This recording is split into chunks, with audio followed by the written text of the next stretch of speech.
రాష్ట్రంలోని పత్తి రైతుపై మరో పిడుగు పడింది. కేంద్రం రూల్స్ కు నిరసనగా ఇవాటి నుంచి జిన్నింగ్ మిల్స్ బంద్ కానున్నాయి.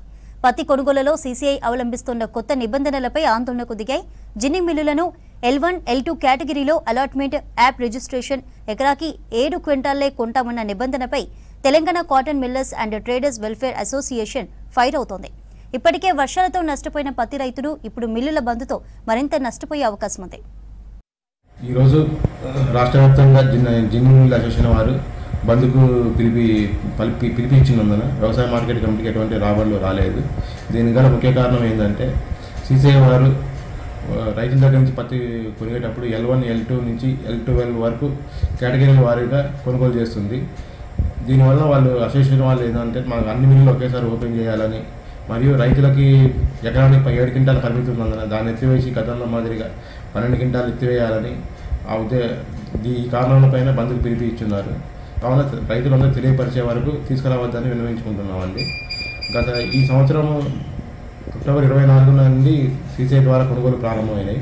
దాదాపు 252 మంది రైతుల నుంచి 2600 క్వింటాలు కొనుగోలు చేశారు. గత సంవత్సరం ఇదే టయానికి దాదాపు 30 నుంచి 35 క్వింటాలు కొనుగోలు చేశారు. ఈ సమయం పూర్తయ్యే వరకు మేము తెలియపరిచే వరకు రైతులు మార్కెట్ యార్డుకి కానీ జిన్నింగ్ మిల్లు వద్దకు కానీ తీసుకురావద్దని విన్నవించుకుంటున్నాను. ఆదిలాబాద్ జిల్లాలో జిన్నింగ్ మిల్లులు బంద్ చేశారు. 88 మిల్లుల్లో యాజమాన్యాలు బంద్ పాటించాయి. L1, L2, L3 నిబంధనల పేరుతో జిన్నింగ్ మిల్లులకు పత్తి కేటాయించడం లేదని ఆందోళన కొనసాగిస్తున్నారు. లీజు తీసుకున్న అన్ని మిల్లులకు పత్తి కేటాయించాలని డిమాండ్ చేస్తున్నారు. L1, L2, L3 నిబంధనలు రద్దు చేసేంత వరకు మిల్లులను తెరవబోమని చెబుతోంది యాజమాన్యం. మరిన్ని వివరాలు అంజయ్య అందిస్తారు. ఉమ్మడి ఆదిలాబాద్ జిల్లా వ్యాప్తంగా జిన్నింగ్ మిల్ల బంద్ కొనసాగుతుంది. ప్రధానంగా L1, L2 ఏదైతే L1, L3 నిబంధనలు ఉన్నాయో ఆ నిబంధనలు సీసీఐ పెట్టడాన్ని వ్యతిరేకిస్తున్నారు. ముఖ్యంగా మిల్లర్లు ఎవరైతే జిన్నింగ్ మిల్లుకు సంబంధించిన యాజమాన్యులు ముఖ్యంగా సీసీఐ నిబంధనలతో L1, L2, L3 నిబంధనల వల్ల తాము తీవ్రంగా నష్టపోతున్నాం. ముఖ్యంగా ఈ ఏదైతే గత కొన్ని రోజులుగా నిబంధనలు సడలించాలని కోరుతున్నప్పుడు కూడా కాటన్ కార్పొరేషన్ ఆఫ్ ఇండియా ఈ నిబంధనలు సడలించడం లేదు. దాంతో తాము తీవ్రంగా నష్టపోతున్నాం. కేటగిరైజేషన్ చేయడం వల్ల తమకి కొన్ని మిల్లులకి ఏదైతే కాటన్ను కేటాయించడం లేదు, కేటాయించకపోవడం వల్ల పనులు జరగడం లేదు. అదేవిధంగా అనేక మంది కూడా తీవ్రంగా నష్టపోతున్నారు. అదేవిధంగా జిన్నింగ్ మిల్లు యజమానులుగా తాము కూడా నష్టపోతున్నామని ఉమ్మడి ఆదిలాబాద్ జిల్లా వ్యాప్తంగా కూడా ఆందోళన కొనసాగిస్తున్నారు. ఆందోళనలో భాగంగా బంద్ను కూడా కొనసాగిస్తున్నారు. మనం ప్రస్తుతం ఆదిలాబాద్ జిల్లా కేంద్రంలో ఉన్నాం. ఇక్కడ కూడా బంద్ కొనసాగుతుంది. ప్రతి నిత్యం కూడా జిన్నింగ్ మిల్లులో ఏదైతే పత్తిని రైతులు తీసుకొచ్చి అమ్ముతుంటారు, కానీ ఇప్పుడు బంద్తోని ఎవరైతే రైతులు పత్తిని తీసుకురావడం లేదు, అదేవిధంగా కొనుగోలు కూడా పూర్తిగా నిలిచిపోయి ఈ విధంగానే ఏదైతే ఉమ్మడి ఆదిలాబాద్ జిల్లాలోని నిర్మల్, ఆదిలాబాద్, అదేవిధంగా బైండ్సా, కొమరంభీం జిల్లాలోని అసిఫాబాద్, అదేవిధంగా కాగజ్ నగర్ పట్టణాల్లో కూడా ఇదే విధంగా బంద్ కొనసాగుతుంది. ముఖ్యంగా రైతులు ఇబ్బందులు పడుతున్నారు. ముఖ్యంగా అరుగాలం శ్రమించి పండించిన పంటను అమ్ముకుందామంటే అమ్ముకోలేక అనేక అవస్థలు పడుతున్నారు. అదేవిధంగా జిన్నింగ్ మిల్లుల్లో ఎవరైతే యాజమాన్యులు ఉన్నారో వారందరూ కూడా సీజన్లో నడుపుతారు. అదేవిధంగా సీజన్లో నడిపి కొంతమందికి ఉపాధినిస్తారు, అదేవిధంగా రైతులకి భరోసానిస్తారు. అలాంటి ఎవరైతే జిన్నింగ్ మిల్ల యాజమాన్యులపై ముఖ్యంగా కాటన్ కార్పొరేషన్ ఆఫ్ ఇండియా ఏవైతే L1, L3 ఈ విధంగా నిబంధనలు పెట్టడం వల్ల తాము తీవ్రంగా నష్టపోతున్నామని వారు ఆవేదన వ్యక్తం చేస్తున్నారు. అయితే ఏ విధంగా నష్టపోతున్నారు, ఎలా నష్టపోతున్నారు అనే అంశంపై మనతో మాట్లాడడానికి జిన్నింగ్ మిల్లు యాజమాన్యులు ఉన్నారు. వారిని తెలుసుకుందాం. సార్, మీకు ఎలాంటి నష్టం సంభవిస్తుంది? అంటే L1, L2, L3 అనే ఈ పద్ధతి ద్వారా మొత్తం మిల్లులు నడపలేకపోతున్నాము. వీళ్ళు కేటగిరీతో అందరినీ విభజించి కొన్ని మిల్లు నడుపుతున్నారు. కొన్ని మిల్లు నడపడంతో ఏమవుతుందంటే గతంలో అన్ని మిల్లు నడుపుతామని చెప్పి ఒప్పందం చేయడం జరిగింది. కానీ వాళ్ళు ఆ ఒప్పందం ప్రకారం మిల్లు నడపడం లేదు.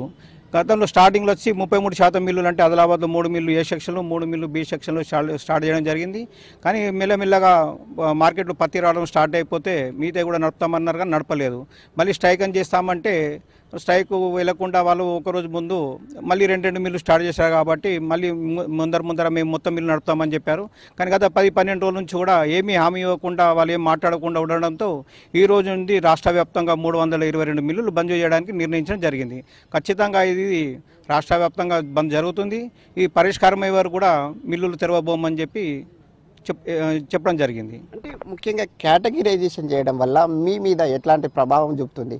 అంటే కేటగిరీ చేయడంలో ఏమవుతుందంటే కొన్ని మిల్లు నడుస్తాయి, కొన్ని మిల్లు నడవలేకపోతాయి. ఎందుకంటే వాళ్ళు L1, L2, 3 అనేది నిబంధన ప్రకారమే పత్తి కొంటారు, అదే సీసీ వాళ్ళు కొంటారు, అంతే పత్తి ఈ మిల్లుకు సరిపోతుంది. మిగతా మిల్లులకు పత్తి రాదు. ఇందులో ఏమైతే మొత్తం మిల్లు స్టార్ట్ చేసినా స్లాట్ బుకింగ్ అనేది కూడా ఆదిలాబాద్లో 18 మిల్లులు స్టార్ట్ చేస్తే రోజు 1000 బండ్లు 1200 బండ్లు కూడా మనం స్లాట్ బుకింగ్ చేసుకోవచ్చు. కానీ నిబంధనల ప్రకారం వాళ్ళు ఒక్కొక్క మిల్లుకు ఇన్ని కుంటాలని ఫిక్స్ చేయడం జరిగింది. సపోజ్ ఒక చిన్న మిల్లు ఉందనుకోండి, అందులో 1000 కుంటాలని ఉంది. పెద్ద మిల్లు అయితే దానికి ఒక 1500, 2000 కుంటాలని వాళ్ళు స్లాట్ బుకింగ్లో పెట్టారు. అంతకన్నా ఎక్కువ స్లాట్ బుకింగ్ చేయడానికి వస్తే వాళ్ళకి స్లాట్ బుకింగ్ కాదు. వాళ్ళు మరుసటి రోజు వాళ్ళ దొరికిన రోజు స్లాట్ బుకింగ్ చేసుకుని రావాల్సి వస్తుంది. అటువంటి పరిస్థితులు ఏమైతే రైతు కూడా నష్టపోతున్నాడు. ఎందుకంటే ఇప్పుడే ఆదిలాబాద్లో లాస్ట్ వరకు మొన్నటి వరకు వర్షాలు పడ్డా కాబట్టి నిమ్ము పత్తి వస్తుంది. ఆ నిమ్ము పత్తి ఆరబెట్టుకొని ఇంట్లో పెట్టుకోవడము, ఈ విధంగా వాళ్ళు కూడా కష్టమవుతుంది. మిల్లులు నడవకపోతే మిల్లుల్లో కూడా ఉన్న లేబర్స్ కానీ వాళ్ళకు ఉపాధి పోతుంది. మన రైతులకు కాకుండా ఇప్పుడు ఉన్న ఫ్యాక్టరీలో కూడా అందరికీ నెల శాలరీస్ ఇవ్వాల్సి వస్తుంది. కాబట్టి 5 లక్షల నుంచి 6 లక్షల వరకు నష్టపోతారు. ఈ నష్టం కాకుండా అన్ని మిల్లులు నడపాలని చెప్పి కోరుతాను. ఒకవైపు ప్రభుత్వం ఏమో మిల్లులు పెట్టండి, ఉపాధి కల్పించండి చెప్తుంటే, ఈ నిబంధనల ప్రకారం కొన్ని మిల్లులు నడిస్తే కొన్ని మిల్లులు నడపలేకపోతున్నాయి. కాబట్టి గతంలో లాగా ఆదిలాబాద్లో ఎన్నో మిల్లులు ఉన్నాయి, ఈరోజు బంద్కు వచ్చాయి. మరి ఇంకా గతంలో మునుముందు కూడా ఇంకా మిల్లు బంద్ అయ్యే అవకాశం ఉంది. కాబట్టి అన్ని మిల్లులు నడిపితే అందరితో పాటు వీరు ఉపాధి ఇచ్చే అవకాశం ఉంది. కాబట్టి అన్ని మిల్లులు నడపని చెప్తున్నాం. Cotton corporation of India ginning మిల్లపై ఏమైనా కుట్ర చేస్తుందని భావించవచ్చా? కుట్రని కాదు, వాళ్ళ పాలసీ ముందే వాళ్ళు ఏదైనా మాట్లాడితే మాకు మినిస్టర్ నుంచి నిబంధనలు ఉన్నాయని చెప్తున్నారు. కానీ అనుకోకుండా ఇప్పుడు సడన్గా మళ్ళీ మన మార్కెట్ యార్డ్లో పత్తి ఎక్కువ వచ్చినప్పుడు నడపాల్సిందే, అన్ని మిల్లు నడపాల్సిందే కదా. మరి మొదటి నుంచి మిల్లు అన్ని నడిపిస్తుంటే లేబర్ పని దొరుకుతుంది, లేబర్గా ఉంటారు. ఒకవేళ మిల్లు ఇప్పుడు ఇప్పుడు ఇంచుమించు దగ్గర 25 రోజులు అయింది మిల్లు స్టార్ట్ చేసి, మిగతా మిల్లులు బంద్ ఉన్నాయి. అక్కడ నుంచి లేబర్ వెళ్ళిపోతున్నారు. మరి ఆదిలాబాద్ అనుకోకుండా ఒకసారి లాస్ట్ ఇయర్ అయితే మనం చూస్తే 1500, 1600 వెహికల్స్ వచ్చేటి, ఈరోజు 500-600 వస్తున్నాయి. మరి రేపు 1500 వెహికల్స్ వస్తే పరిస్థితి ఏంది? రేపు ఆ మిల్లు నడపమని చెప్తారు. ఎందుకంటే వీళ్ళు అగ్రిమెంట్ చేసింది కాబట్టి రేపు మిల్లు నడపమంటే వాళ్ళ దగ్గర లేబర్ లేకుంటే నడపలేరు. వాళ్ళు ఏమంటారు, అగ్రిమెంట్ చేశాం కాబట్టి మీ మిల్లు నడపండి అని చెప్పి ఒత్తిడి చేస్తారు.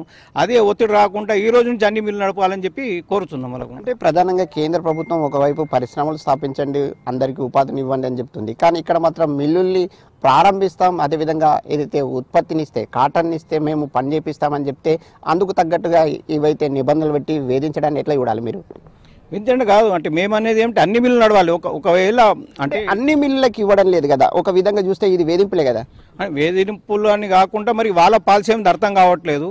ఎందుకంటే ఇంతకుముందు గతంలో అయితే మనము డిఫరెన్స్ పత్తి డిఫరెన్స్ అనేది 200, 300, 400 రూపాయలు డిఫరెన్స్ ఉంచేది. అప్పుడు ఏమవుతుందంటే కొంచెం 50% సీసీకి, 50% ప్రైవేట్కు, దాని తర్వాత 60% సీసీకు, 30% ప్రైవేట్కి, ఇట్లా జరిగేది. కానీ ఇప్పుడు ఏమైందంటే ప్రైవేట్ మార్కెట్ వచ్చి చాలా కిందికి ఉంది. 6800, 6900 ఉంది. సీసీ వచ్చి 8100 ఉంది. కాబట్టి రైతులకు ప్రైవేట్కి అమ్మకుండా ఎట్లాగో సీసీకి అమ్ముతారు. కాబట్టి సీసీ మిల్లులు ఎక్కువ మిల్లులు పర్చేజ్ చేస్తే అన్ని మిల్లులు నడుస్తాయని చేస్తున్నాం. ఒకవేళ ఇంతకుముందు లాగా సీసీకి ఇంత మిల్లులు తీసుకపోతే ప్రైవేట్ కూడా ఉంటే వాళ్ళకు ఉపాధి మెల్లమెల్ల నడిచేది. ఒక షిఫ్ట్ ఏమైనా నడిపించుకునే వాళ్ళు. కానీ ఇప్పుడు ఒక షిఫ్ట్ కూడా ప్రైవేట్కు రావడం లేదు. కాబట్టి మిల్లులు బంద్ అయ్యే అవకాశం ఉంది. ఇది ఎవరైతే జిన్నింగ్ మిల్ అసోసియేషన్కి సంబంధించిన వాళ్ళు చెప్తున్నమాట. ముఖ్యంగా కొందరు ఎవరైతే సిసిఐ అధికారులు కానీ అదేవిధంగా వాళ్ళు కొంతమందికి కేటాయించడం, మిగతా మిల్లులకి కాటన్ కేటాయించకపోవడం వల్ల L1, L2, L3 నిబంధనల వల్ల తాము తీవ్రంగా నష్టపోతున్నామని వారు చెప్తున్నారు. మీరు చెప్పండి, ఒకవైపు మిల్లు యజమానులుగా మీరు నష్టపోతున్నారు, అదేవిధంగా రైతులు కూడా ఇబ్బందులు పడే అవకాశం ఉంది. ఎట్లా చూడాలి ఇది? ఇది L1, L2 సిస్టమ్ తీసేయాల. రైతు ఎక్కడైనా అమ్ముకోవచ్చు, ఇంకా అన్ని ఫ్యాక్టరీలు నడుస్తాయి. అంటే ముఖ్యంగా ఒక ప్రాంతంలో మిల్లు ఉంటుంది, ఆ మిల్లు ఉన్న ప్రాంతంలో రైతుకు పత్తి ఉంటుంది. కానీ అలాంటి ప్రాంతంలో రైతుకి పత్తిని కేటాయించకుండా దూర ప్రాంతంలో ఉన్న ప్రాంత ఏదైతే మిల్లుకు కేటాయిస్తున్నారు, ఈ విధంగా రైతులు ఇబ్బందులు పడుతున్నారు. అదేవిధంగా మిల్లుకు కూడా పత్తి రావడం లేదు. ఇది చూస్తే ఎట్లా అనిపిస్తుంది? ఇది L1, L2 సిస్టమ్ తీసేస్తే ఆ రైతు ఎక్కడైనా సేల్ చేసుకోవచ్చు ఆయన పత్తి. ఆ ఫ్యాక్టరీ ఒక పక్కకు ఉన్నది, స్లాట్ ఒక పక్కకు చూపిస్తుంది. అది ఆ రైతుకి కూడా నష్టం అవుతుంది, ట్రావెల్ టైం ఎక్కువ అవుతుంది రైతుకి. ఎందుకు ఈ విధంగా కాటన్ కార్పొరేషన్ ఆఫ్ ఇండియా ఇట్లాంటి నిబంధనలు పెట్టిందని భావిస్తున్నారు మీరు? వాళ్ళ పాలసీ ఏమున్నది ఏమో అర్థమవుతలేదు మనకైతే. అన్ని ఫ్యాక్టరీలు నడాలని మన ఆశ ఉన్నది అంతే. వీరందరూ కూడా జిన్నింగ్ మిల్లకు సంబంధించిన పారిశ్రామికవేత్తలందరూ కూడా ఒకే ఒక మాట చెప్తున్నారు. ఏవైతే కాటన్ కార్పొరేషన్ ఆఫ్ ఇండియా నిబంధనలు పెట్టిందో L1, L2, L3 నిబంధనల వల్ల తాము తీవ్రంగా నష్టపోతున్నాం. కొన్ని ఏవైతే జిన్నింగ్ మిల్లకే పత్తిని కేటాయించడం వల్ల మిగతా జిన్నింగ్ మిల్లు కదలలేని పరిస్థితి, అదేవిధంగా నడవలేని పరిస్థితి, అనేక వేల మందికి ఉపాధినిచ్చే మాకు ఈ విధంగా చేయడం పట్ల కాటన్ కార్పొరేషన్ ఆఫ్ ఇండియా ఏవైతే నిబంధనలు పెట్టిందో వాటిని ఉపసంహరించుకోవాలి. L1, L2, L3 నిబంధనలు వెంటనే రద్దు చేయాలని జిన్నింగ్ మిల్లు యజమానులు కాటన్ కార్పొరేషన్ ఆఫ్ ఇండియాను డిమాండ్ చేస్తున్నారు. కెమెరామెన్ విఠల్తో అంజయ్య, V6 న్యూస్, ఆదిలాబాద్.